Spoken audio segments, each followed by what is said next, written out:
Welcome back to Marathi कराटो। तर माझं नाव अभिजित खलाडे, तुम्ही पाहतात यूट्यूब चॅनल मराठी कराटो। तर आज म्हणजे काल रात्रीच माझ्या ओला S1 Pro Gen 2 तुम्ही पाहत असाल। अशा प्रकारे माझा ब्लॅक कलरमध्ये मी वेरियंट घेतला होता, घेऊन मला मिनिमम 2 महिन्याच्या आसपास होत आलेला आहे आणि तिसरा महिना फेब्रुवारीमध्ये चालू होईल। तर ज्याप्रमाणे मी घेतल्याप्रमाणे काल रात्रीच मला MOVE S4 स्टेबल व्हर्जनचा अपडेट आला। त्यानंतर मी अपडेट पूर्णपणे केला, स्क्रीनशॉट वगैरे काढलेले आहेत, छोटासा व्हिडिओ सुद्धा काढलेला आहे। 1.5 GB मिनिमम म्हणजे 1.14 GB याप्रमाणेचा अपडेट्स वगैरे होता यामध्ये। तर मी पूर्णपणे फिलअप म्हणजे पूर्णपणे इन्स्टॉल वगैरे केलेला आहे। MOVE S4 अपडेट्सवरून पूर्णपणे अपडेट्स वगैरे केलेला आहे। या अपडेट्समध्ये तुम्हाला कोणकोणत्या फीचर्स पाहायला मिळतात, कशा प्रकारे डॅशबोर्ड आपल्याला पाहायला मिळतो, डिस्प्ले म्हणजे आपल्याला न्यू काय आपल्याला पाहायला मिळतं, यांची पूर्णपणे डिटेल्स रिव्ह्यू आज या व्हिडिओमध्ये आपण करणार आहे। तर जर का आत्तापर्यंत जर का तुम्ही आपला व्हिडिओ पाहत असाल आणि पाहिला नसेल किंवा सबस्क्राईब वगैरे केला नसेल तर चॅनलला नक्की लाईक करा, नक्की शेअर करा आणि सबस्क्राईब करता त्या बेल आयकॉनला प्रेस करायला विसरू नका। कारण मी तुमच्या पुढे असेच नवीन ओला S1 Pro Gen 2 चे काय प्रॉन्स आणि क्रॉन्स म्हणजे जे काय प्रॉब्लेम्स होतात त्यांचे सोल्युशन वगैरे सर्व काय आपल्या मराठी लँग्वेजमध्ये तुम्हाला देत असतो। नंतर मी यामध्ये आपल्याला सेकंड हँड गाड्या, सेकंड हँड बाईक्स, कार्स यांचे रिव्ह्यूसुद्धा मी तुम्हाला आपल्या या यूट्यूब चॅनलच्या माध्यमातून मी तुम्हाला देत असतो।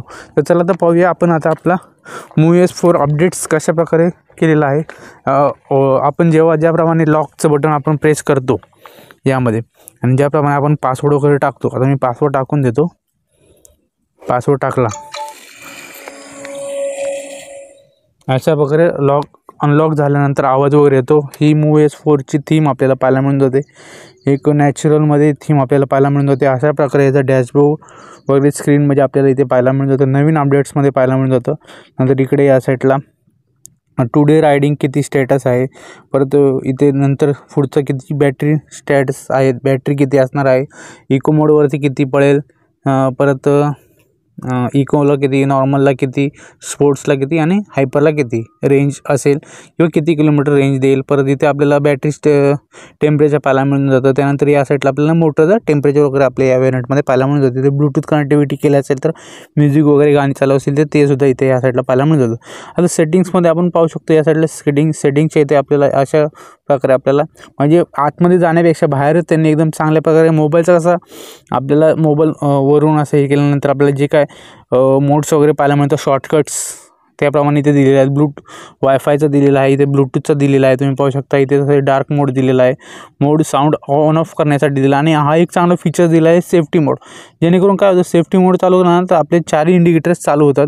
इथे सेटिंग दिले आहे। त्यानंतर सेटिंगमध्ये आपल्याला इथे पाहायला मिळून जातं डिस्प्ले आपल्याला कशा प्रकारे ठेवायचा आहे, लाईट डार्क वगैरे, त्याचा ब्राईटनेस किती ठेवायचा, केअर आपला जो मोडचा आहे जो आता ॲक्टिव्ह आपण तो केअर, इथे ब्लूटूथ कनेक्टिव्हिटी आहे, इथे वायफाय कनेक्टिव्हिटी आहे। त्यानंतर साऊंडमध्ये यामध्ये आपल्याला इथे दिले आहेत कोणकोणते साऊंड आपल्याला यूज करायचे आहेत, कनेक्टिव्हिटी यांचे सर्व डिटेल्स दिले। इथे लाईट्स आपल्याला पाहायला मिळतं, लाईट सेफ्टी लाईट पाहिजे का, परत तसेच ऑटोमॅटिक इंडिकेटर ऑन ऑफचा पण स्विच यामध्ये दिले। जेव्हा तुम्ही राईट साईडला टर्न मारतात राईट साईडचा इंडिकेटर चुकून आपल्याकडनं चालू राहतो आणि तो जर का आपण बंद केला नाही तर तो ऑटोमॅटिक जेव्हा गाडी आपण सरळ चालवणार त्यानंतर आपल्याला ऑटोमॅटिक तो ऑन ऑफ होऊन जातो। आणि त्यानंतर इथे मोड्स दिलेले आहेत रिजनरेशनचे, म्हणजे तुम्हाला कशा प्रकारे रिजनरेशन करायचं आहे हे जे मोड्स वगैरे आपल्याला यामध्ये पाहायला मिळून जातं। तुम्ही पाहू शकता ऑफ केलं तर तुम्हाला चांगल्या प्रकारे रिजनरेशन करण्याची काही गरज लागणार नाही, तुम्ही ब्रेकिंगवरती रिजनरेशनसुद्धा तुम्ही यामध्ये करू शकता, लो हाय डिफरंट वगैरे अशा प्रकारे दिलेलं। इथे नेव्हिगेशन दिलेलं आहे। आता ओला मॅपमधून नेव्हिगेशन आलेलं आहे, पहिला मॅप माय इंडिया होता, त्यानंतर ओलाचं दिलेलं आहे। ओलाच्या ॲपमध्ये सुद्धा आपल्याला पाहायला मिळून जातो, तो ओलाच्या ॲपमधनं सुद्धा आपण अपडेट करू शकतो आणि तो ओलाच्या मॅपमधूनच आपण जर का ओलाला म्हणजे अशा प्रकारे इथे दिलेलं आहे। त्यानंतर बॅटरी स्टॅट दिलेला आहे, वेकेशन मोड दिलेला आहे, त्यानंतर सेफ्टी यामध्ये दिलेलं आहे, टेम्पल परत बीटामध्ये दिलेलं आहे, परत फुल डिटेक्ट दिलेलं आहे यामध्ये आपल्याला पाहायला मिळून जातं। इथं पासवर्ड चेंजिंगचं दिलेलं आहे, त्यानंतर इथे डॉक्युमेंट्सचं दिलेलं आहे, इथे डॉक्युमेंट्स आपल्याला पाहायला मिळून जातात। त्यानंतर इथं कंट्रोल ॲक्सेस वगैरे दिलेला आहे, तुम्ही पाहू शकता। अशा प्रकारे काही मोड्स म्हणजे तुम्हाला हायपर मोडला ऑफ करायची असेल, गाडी हायपर मोड चालवायचा नसेल, स्पोर्ट्स मोड चालवायचा नसेल तोही ऑफ तुम्ही करू शकता जर का तुम्हाला यूज नसेल करायचा त्याचा। त्याचाही चांगला उपयोग होतो. नंतर सिस्टीम अपडेट्समध्ये आपल्याला पाहायला मिळून जातं. सिस्टीम आपला अपडेट्स कुठल्या प्रकारचा आहे तुम्हाला मी दाखवून देतो.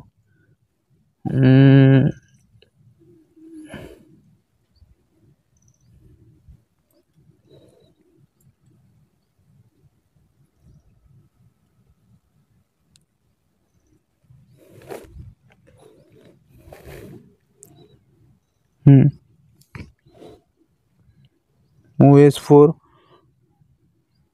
अपडेट्स इथे पाहायला मिळून जातो. OS 4चा अपडेट्स आपल्याला इथे काल रात्रीच मला मिळालेला होता. ॲटोमॅटिक अपडेट्समध्ये मी अपडेट करून टाकला. इथे अबाउट्समध्ये अजून एक चांगला फंक्शन आपल्याला पाहायला मिळून जातो, जेणेकरून आपल्याला ना यामध्ये आपल्याला पाहायला मिळून जातं किती हजार किलोमीटर रनिंग केलेलं आहे.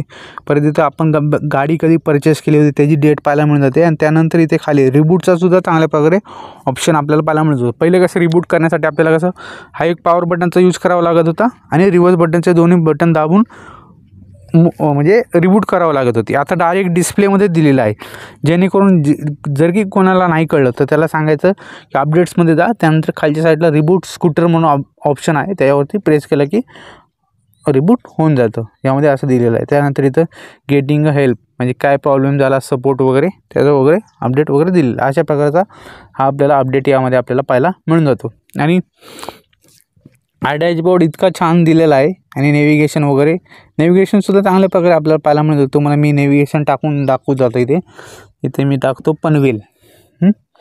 आता इथे पनवेल दाखवून देतो. हो का, किती प्रकारे एकदम स्वच्छ आणि नीट आणि क्लीन कंडिशनमध्ये पहिल्यापेक्षा मॅप माय इंडियापेक्षाही चांगल्या प्रकारे आपल्याला इथे नेव्हिगेशन पाहायला मिळून जातं. इथे आता आपण किती मिनटात जाऊ शकतो, किती किलोमीटर पर्यंत जाऊ शकतो, किती टायमिंगमध्ये आपण पोहोचू शकतो आणि कोणकोणते इथे एकदम स्मूथ आणि चांगल्या प्रकारे आपल्याला इथे पाहायला पण मिळून जातं की पुढे ट्रॅफिक किती असणार आहे, सिग्नल किती असणार आहेत, काय काय असणार आहे, त्यानंतर हायवे कुठला असणार आहे.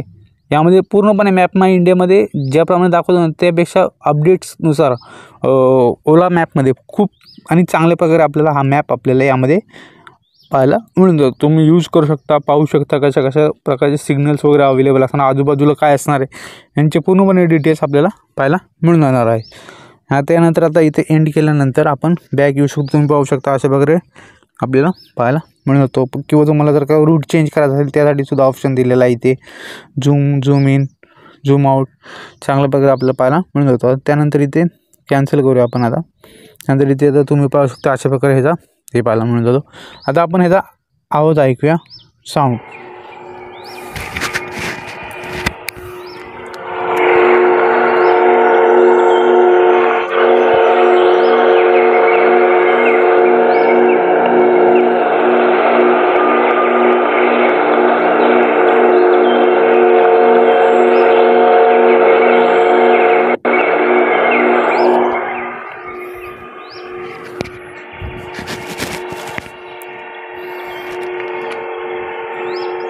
इथून तुम्ही म्यूट करू शकता, डार्क म्यूट करू शकता, ॲटोमॅटिकला टाकू शकता. इथून आपण आता म्यूट करू आणि एक्झिट करू. अशा प्रकारे ह्याचा अपडेट्स वगैरे आपल्याला पाहायला मिळून जातो. आणि दुसरी गोष्ट म्हणजे यामध्ये काय दिलं आहे माहिती आहे का, यामध्ये आपल्याला इथे टॉर्क वगैरे कशा प्रकारे आपल्याला टॉर्क वगैरे पाहायला मिळून जातो. ह्यांचासुद्धा इथे यामध्ये अपडेट्स दिलेला आहे. इथे स्क्रीनवरती आपल्याला पाहायला मिळून जातो. इथे प्रेस केल्यानंतर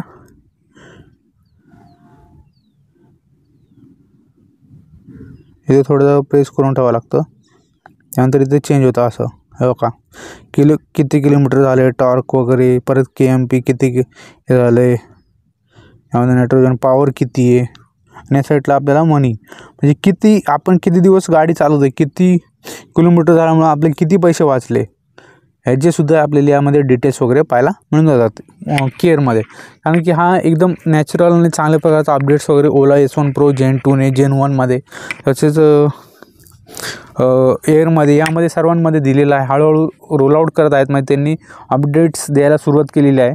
यामध्ये माझा म्हणजे नंबर लागला होता, म्हणजे नंबर वगैरे मी काय तसं काय लावलं नव्हतं. म्हणजे ॲटोमॅटिक आपल्या ज्या डेटला ज्यांनी गाडी घेतली त्यांना हळूहळू अपडेट्स यांनी द्यायला सुरुवात केलेली आहे. आता तुम्हाला यामध्ये कोणता अपडेट्स आवडला, कशा प्रकारे असतो आणि काय काय आवडलं हे मला तुम्ही कमेंट्समध्ये नक्की सांगा. आणि आपल्या चॅनलवरती जर का तुम्ही आत्तापर्यंत जर का व्हिडिओ पाहिला असेल तर व्हिडिओला नक्की लाईक करा, नक्की शेअर करा आणि सबस्क्राईब करता बेल आयकॉनला प्रेस करायला विसरू नका. आणि तसेच यामध्ये आपल्याला इथे मोटर टेम्परेचरसुद्धा चांगल्या प्रकारे पाहायला मिळून जातं. इथे तुम्ही पाहू शकता वेगळं युनिक आणि वेगळं करण्याचा ओला S1 प्रोने आपल्याला यावेळेस अपडेट्समध्ये दिलेला आहे. तुम्ही पाहू शकता हो का असं. आता इथे टुडे राईट्स वगैरे यामध्ये पूर्णपणे डिटेल्स रिव्ह्यू आपल्याला यामध्ये पाहायला मिळतं. त्यानंतर इथे तुम्ही पाहू शकता हो ब्राईटनेस वगैरे हे ते इथे काय काय आहे. इको मोड, नॉर्मल मोड, हायपर मोडला तर आपण चालवतच नाही जास्त, नॉर्मलला चालवतो आणि इकोला पण मी थोडीशी नॉर्मलला. आणि तसेच यामध्ये इको मोडला सुद्धा क्रूज कंट्रोलचा ऑप्शन आपल्याला पाहायला मिळून जातो. ही एक चांगली गोष्ट दिली. 40च्या आतमध्ये किंवा 35-30-35च्या रेंजमध्ये ज्यांना रेंज जास्तीत जास्त कवर करायची आहे, ज्यांना रेंजचा प्रॉब्लेम जास्त नसतो, म्हणजे ज्यांना रेंजची गरज नाही, ज्यांना स्पीड कमी पाहिजे आणि आरामात चालवायची, गाणी ऐकत वगैरे, म्युझिक वगैरे ऐकत, आणि जास्तीत जास्त करून त्यांना किलोमीटर जर का त्यांना कवर करायचं असेल तर ते इको मोडला घेऊन क्रूज कंट्रोलला टाकून आरामात चालवू शकतात. काही एक प्रॉब्लेम येत नाही चांगल्या प्रकारे. त्याचाही मी रिव्ह्यू तुमच्या पुढे लवकरच घेऊन येणार आहे. आणि तसेच रेंज नॉर्मल मोड, इको मोड, स्पोर्ट्स मोडचं काय मला काही एवढं वाटत नाही, कारण की स्पोर्ट्स मोड आणि हायपर मोडवरती काय जास्त रेंज मिळणार नाही. कारण की नॉर्मल आणि इको मोडच यांचे चांगल्या प्रकारे आपल्याला यामध्ये रेंज वगैरे इन्क्रीज करू शकतो. आणि तसेच रिजनरेशनसुद्धा चांगल्या प्रकारे यामध्ये आपल्याला पाहायला मिळून जातो. रिजनरेशनचा तुम्ही जेवढा उपयोग करचाल ना तेवढा जास्तीत जास्त रिजनरेशनचा उपयोग केलात ना तुम्ही मित्रांनो, तर जास्तीत जास्त तुम्हाला रेंजचाही चांगल्या प्रकारे तुम्हाला इफेक्ट पडू शकतो. आणि चांगल्या प्रकारे बॅटरीसुद्धा चांगल्या प्रकारे रिजनरेशन झाल्यामुळे बॅटरीसुद्धा आपल्याला चांगली चार्ज होते. जेवढा तुम्ही रिजनरेशनचा उपयोग करचाल, बाबा स्पीड ब्रेकर आला आहे, कमी स्पीडमध्ये असाल तुम्ही 40-35च्या आतमध्ये आणि स्पीड ब्रेकर आला आहे तर तुम्ही ब्रेक न दाबता तर रिजनरेशन. आणि रिजनरेशन कशा प्रकारे करायचं असतं, रिजनरेशन करताना आपल्याला मोठी उलट्या साईडला फिरवायची असे रिव्हर्सला बॅक साईडला अशी फिरवून न चालता उलट्या साईडला फिरवायची, जेणेकरून रिजनरेशनचा उपयोग चांगल्या प्रकारे होते. 30-35-40च्या स्पीडमध्ये तुम्ही असाल, कमी सिटीमध्ये चालवत असाल किंवा हायवेला जर का कमी क्रूज कंट्रोलवरती असाल आणि जर का स्पीड ब्रेकर आला किंवा खड्डे आले अचानक, तुम्ही रिजनरेशनचा चांगल्या प्रकारे उपयोग करू शकता. जेणेकरून काय होतं, रिजनरेशनचा उपयोग केलात ना